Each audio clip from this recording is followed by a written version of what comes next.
ಇದೇ ಏಪ್ರಿಲ್ 1ರಿಂದ ಇಡೀ ದೇಶದಾದ್ಯಂತ ಹಾಗೂ ನಮ್ಮ ಕರ್ನಾಟಕ ರಾಜ್ಯದಾದ್ಯಂತ 10 ಹೊಸ ರೂಲ್ಸ್ಗಳು ಜಾರಿಗೆ ಬರುತ್ತಿವೆ.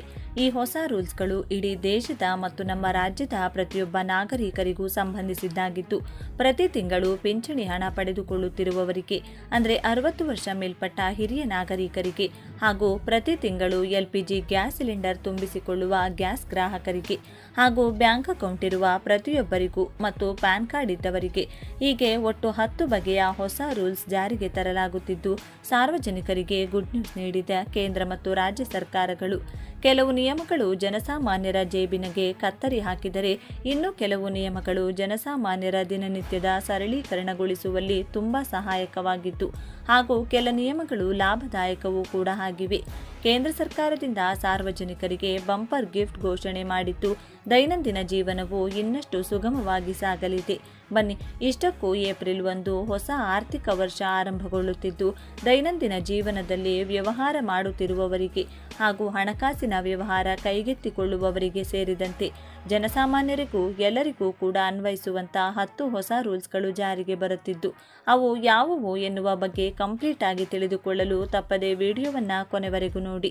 ಹಾಗೂ ಕೇಂದ್ರ ಮತ್ತು ರಾಜ್ಯ ಸರ್ಕಾರಗಳು ಜನಸಾಮಾನ್ಯರ ಜೀವನ ಮಟ್ಟವನ್ನು ಸುಧಾರಿಸುವ ನಿಟ್ಟಿನಲ್ಲಿ ಮೇಲಿಂದ ಮೇಲೆ ಹೊಸ ನಿಯಮಗಳನ್ನು ಜಾರಿಗೊಳಿಸುತ್ತಾ ಬರುತ್ತಿರುವುದು ಇದು ಒಳ್ಳೆಯ ಕೆಲಸ ಅನ್ನುವ ನಿಮ್ಮ ಅಭಿಪ್ರಾಯವಾಗಿದ್ದರೆ ತಪ್ಪದೆ ಈ ವಿಡಿಯೋಗೆ ಈಗಲೇ ಒಂದು ಲೈಕ್ ಮಾಡಿ.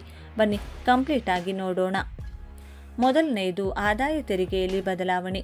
ಮೊದಲನೆಯದಾಗಿ ಅತ್ಯಂತ ಪ್ರಮುಖವಾದದ್ದು ಆದಾಯ ತೆರಿಗೆ. ಏಪ್ರಿಲ್ 1ರಿಂದ ಹೊಸ ತೆರಿಗೆ ಪದ್ಧತಿ ಡಿಫಾಲ್ಟ್ ಆಗಲಿದೆ. ಅಂದರೆ ನೀವು ಯಾವುದೇ ಆಯ್ಕೆ ಮಾಡದಿದ್ದರೆ ನಿಮ್ಮ ತೆರಿಗೆಯನ್ನು ಹೊಸ ಪದ್ಧತಿಯಲ್ಲೇ ಲೆಕ್ಕ ಹಾಕಲಾಗುತ್ತದೆ. ಹೊಸ ನಿಯಮದ ಪ್ರಕಾರ 7 ಲಕ್ಷದವರೆಗಿನ ವಾರ್ಷಿಕ ಆದಾಯಕ್ಕೆ ಯಾವುದೇ ತೆರಿಗೆ ಇರುವುದಿಲ್ಲ. ಸ್ಟ್ಯಾಂಡರ್ಡ್ ಡಿಡಕ್ಷನ್ ಸೌಲಭ್ಯ ಕೂಡ ಇದರಲ್ಲಿ ಲಭ್ಯವಿರಲಿದೆ. ಎರಡನೆಯದಾಗಿ ಫಾಸ್ಟ್ಯಾಗ್ KYC. ನೀವು ಕಾರು ಅಥವಾ ವಾಹನ ಹೊಂದಿದ್ದೀರಾ? ಹಾಗಿದ್ರೆ ಗಮನಿಸಿ, ಫಾಸ್ಟ್ಯಾಗ್ KYC ಅಪ್ಡೇಟ್ ಮಾಡಲು ಮಾರ್ಚ್ 31 ಕೊನೆಯ ದಿನ. ಒಂದು ವೇಳೆ ನೀವು KYC ಮಾಡದಿದ್ದರೆ ಏಪ್ರಿಲ್ 1ರಿಂದ ನಿಮ್ಮ ಫಾಸ್ಟ್ಯಾಗ್ ಡಿಆಕ್ಟಿವೇಟ್ ಆಗಬಹುದು ಅಥವಾ ಬ್ಲ್ಯಾಕ್ ಲಿಸ್ಟ್ಗೆ ಸೇರಬಹುದು. ಇದರಿಂದ ಟೋಲ್ಗೇಟ್ಗಳಲ್ಲಿ ನೀವು ಡಬಲ್ ಹಣ ಪಾವತಿಸಬೇಕಾದ ಪರಿಸ್ಥಿತಿ ಬರಬಹುದು. ಮೂರನೆಯದಾಗಿ EPFO ಹೊಸ ನಿಯಮ. ಉದ್ಯೋಗಿಗಳಿಗೆ ಒಂದು ಸಿಹಿ ಸುದ್ದಿ. ಈ ಮೊದಲು ಕೆಲಸ ಬದಲಿಸಿದಾಗ PF ಹಣವನ್ನು ವರ್ಗಾಯಿಸಲು ಅರ್ಜಿ ಸಲ್ಲಿಸಬೇಕಿತ್ತು. ಆದರೆ ಏಪ್ರಿಲ್ 1ರಿಂದ EPFO ಸ್ವಯಂಚಾಲಿತ ವರ್ಗಾವಣೆ ಸೌಲಭ್ಯ ತರುತ್ತಿದೆ. ಅಂದರೆ ನೀವು ಕೆಲಸ ಬದಲಿಸಿದರೆ ನಿಮ್ಮ ಹಳೆಯ PF ಹಣ ತಾನಾಗಿಯೇ ಹೊಸ ಖಾತೆಗೆ ವರ್ಗಾವಣೆಯಾಗುತ್ತದೆ. ನಾಲ್ಕನೆಯದಾಗಿ ಕ್ರೆಡಿಟ್ ಕಾರ್ಡ್ ಮತ್ತು ಬ್ಯಾಂಕಿಂಗ್. ಹಲವು ಪ್ರಮುಖ ಬ್ಯಾಂಕುಗಳು ತಮ್ಮ ಕ್ರೆಡಿಟ್ ಕಾರ್ಡ್ ನಿಯಮಗಳನ್ನು ಬದಲಿಸುತ್ತಿವೆ.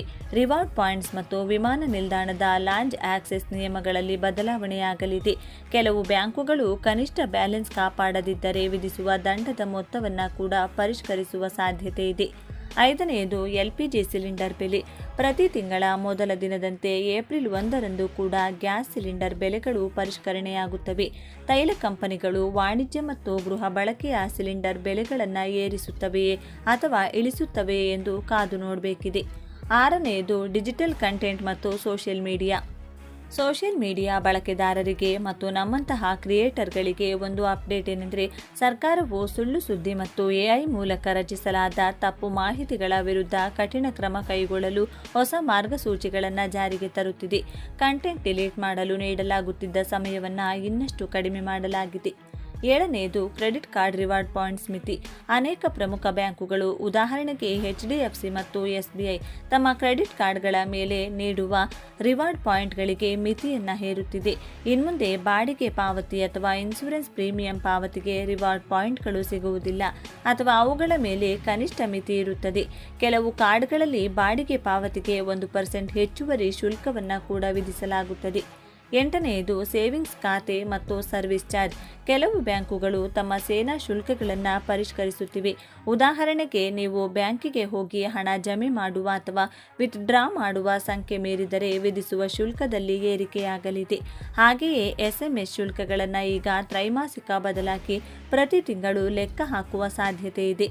9ನೆಯದು ಸಂಧ್ಯಾ ಸುರಕ್ಷಾ ಮತ್ತು ಇತರ ಯೋಜನೆಗಳು. ಕರ್ನಾಟಕದಲ್ಲಿ ಸಂಧ್ಯಾ ಸುರಕ್ಷಾ ಯೋಜನೆಯಡಿ ಪಿಂಚಣಿ ಪಡೆಯುತ್ತಿರುವವರು ತಮ್ಮ ಬ್ಯಾಂಕ್ ಖಾತೆಗೆ ಆಧಾರ್ ಕಾರ್ಡ್ ಲಿಂಕ್ ಆಗಿದೆಯೇ ಎಂದು ಖಚಿತಪಡಿಸಿಕೊಳ್ಳಬೇಕು. DBT ಮೂಲಕ ನೇರವಾಗಿ ಹಣ ವರ್ಗಾವಣೆಯಾಗುವುದರಿಂದ ಆಧಾರ್ ಲಿಂಕ್ ಇಲ್ಲದಿದ್ದರೆ ಏಪ್ರಿಲ್ ತಿಂಗಳ ಹಣ ಬರುವುದು ತಡವಾಗಬಹುದು. 10ನೇದು ಜೀವಂತ ಪ್ರಮಾಣ ಪತ್ರ. ಪಿಂಚಣಿ ಪಡೆಯುತ್ತಿರುವ ಹಿರಿಯ ನಾಗರಿಕರಿಗೆ ಅತ್ಯಂತ ಮುಖ್ಯವಾದ ಮಾಹಿತಿ ಅಂದರೆ ಲೈಫ್ ಸರ್ಟಿಫಿಕೇಟ್.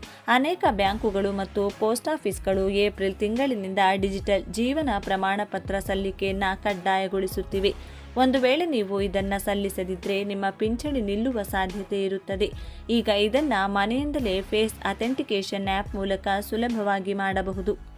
ನೋಡಿದ್ರಲ್ಲ ಸ್ನೇಹಿತರೆ, ಇವು ಏಪ್ರಿಲ್ 1ರಿಂದ ಜಾರಿಗೆ ಬರುವ ಪ್ರಮುಖ ಬದಲಾವಣೆಗಳು. ಈ ಮಾಹಿತಿ ನಿಮಗೆ ಉಪಯುಕ್ತ ಅನಿಸಿದರೆ ವಿಡಿಯೋಗೆ ಒಂದು ಲೈಕ್ ಮಾಡಿ ಮತ್ತು ನಿಮ್ಮ ಸ್ನೇಹಿತರೊಂದಿಗೆ ಶೇರ್ ಮಾಡಿ. ಇಂಥ ಇನ್ನಷ್ಟು ಮಾಹಿತಿಗಾಗಿ ನಮ್ಮ ಚಾನಲ್ನ ಹಿಂದೆ ಸಬ್ಸ್ಕ್ರೈಬ್ ಮಾಡಿ. ಮುಂದಿನ ವಿಡಿಯೋದಲ್ಲಿ ಸಿಗೋಣ. ಧನ್ಯವಾದಗಳು.